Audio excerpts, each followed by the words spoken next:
ఈరోజు వాక్యం వింటున్న బిడ్డలారా, మీరు ఎక్కడైనా పనిచేసినప్పుడు మీకు రావాల్సిన జీతం, మీకు ఇవ్వాల్సిన కూలి, మీకు రావాల్సిన ప్రతిఫలం రాకుండా ఎవరైనా దోచుకున్నారా? అది మీ కష్టార్జితం, అది మీకు చెందిన ఆస్తి, అది మీ పిత్రార్జితం.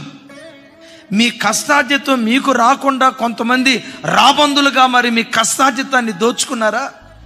ఏమి చేయలేని నిస్సహాయ స్థితిలో వెదవరాలనయ్యా, పోలీస్ స్టేషన్కి ఏమని తిరిగేది, భర్త లేదన్నయ్యా, నా ప్రక్క నిలబడి మాట్లాడే మగదిక్కు నాకు లేదయ్యా, నా కష్టార్జితాన్ని నా బంధువులు దోచేసుకున్నారు, నాకు రావాల్సిన ఆస్తిని నా చుట్టాలు దోచేసుకున్నారని ఒకవేళ అచేతన స్థితిలో ఈరోజు ఈ ఆరాధనకు వచ్చేవేమో.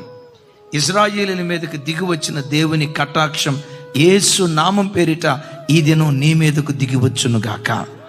దేవుని కటాక్షం నీ మీదకు దిగొస్తే నీ కష్టార్జితాన్ని ఎవడు దోచుకోడు. ఒకవేళ దోచుకున్నట్లుగా కనపడుతున్న ఆ దోచుకున్న ప్రతి విధమైన కష్టార్జితం చక్రవడ్డీ, బారు వడ్డీతో సహా ఒకానొక రోజు నీ ఒడిలో దేవుడు వేయటం ప్రారంభిస్తాడు. అంటే దేవుని కటాక్షం మన మీదకు దిగొచ్చినప్పుడు మన కష్టార్జితం అన్యాక్రాంతం కాదు. Download ShareChat.